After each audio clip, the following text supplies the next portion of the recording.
the subject of auto accidents really puts everyone at risk for individuals who are, doing nothing and they are essentially untreated. So, as I'm someone who struggles with ADHD, I certainly can understand why so many people and individuals do not seek treatment. Um, uh, this disorder, I believe that there's a subjectivity of a clinical psychiatric diagnosis of ADHD, and it greatly contributes to the problem of bias and misinformation.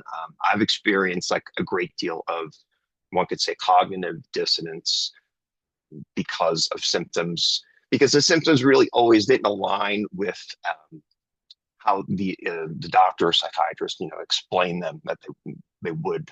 It was all basically left up to the subjectivity of the doctor. So those two components always didn't come together.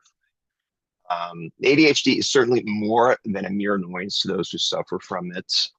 This disorder causes areas of the brain to become less active than compared to that of a normal non-ADHD baseline statistic.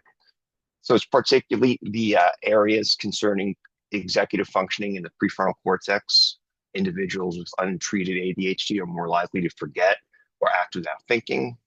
In terms of auto accidents, this is certainly a reason for society to be concerned, as this disorder can have this disastrous effects if an individual with an untreated ADHD diagnosis regularly drives a car. So society really should be more concerned about the gap between diagnosis and real patient support. So I'll be discussing ADHD as both a personal disorder and a public health issue.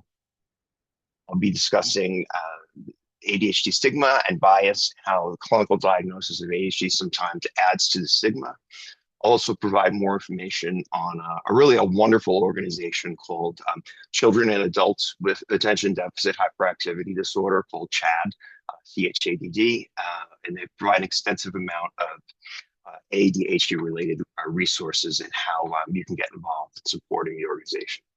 So now that we've discussed what ADHD is and I've introduced the main points of this presentation, I want to talk to you more about how ADHD stigma prevents people from seeking treatment.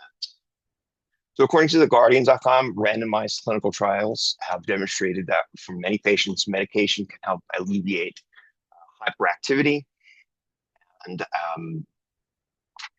impulsivity and inattention, but there has been more limited evidence on whether these improvements translate into benefits in everyday life at a time when the increasing number of people being diagnosed has fueled the debate about the possibility of quote unquote overdiagnosis. So that's from The Guardian 2025. So I believe even when there is evidence related to proper diagnosis, there's still doubt in society. And part of what contributes to the stigma of the ADHD diagnosis is purely this clinical approach, because there's really no hard evidence to say this is what you have. It's only symptomatic evidence and, compared to other disorders. So according to the ADHD Evidence Project, there was a German study reviewed various factors contributing to ADHD stigma. It found that uncertainty about the reliability of diagnosis, perceived dangerousness of people with ADHD, socio-demographic factors, skepticism towards ADHD medication, and whether someone disclosed their diagnosis all contributed to the stigma. The stigma can negatively impact treatment adherence, effectiveness, and overall well-being of those with the disorder. The Evidence Project provides a clear explanation, I believe, of ADHD stigma. The stigma in our society is certainly related to why people do not seek treatment. So in talking about how difficult it can be to navigate this stigma, I want to introduce an organization that provides info and destigmatizes ADHD disorder. So CHADD, Children and Adults with Attention Deficit Hyperactivity Disorder, is the largest nonprofit organization and focuses strictly on ADHD. Founded in 1987, the organization has extended its reach to 72 chapters and support groups in 26 states. And it also partners with the CDC and the Professional Advisory Board and provides resources for free via the National Resource Center. So they're looking to empower and break through stigma with essentially as much information as possible. So now that we've discussed what CHAD does to help, I'd like to talk to you about how or your loved ones can get involved. So volunteer work is highly valued by CHAD through peer and support group. And you can donate your time or your money at chad.org/get-involved /volunteer.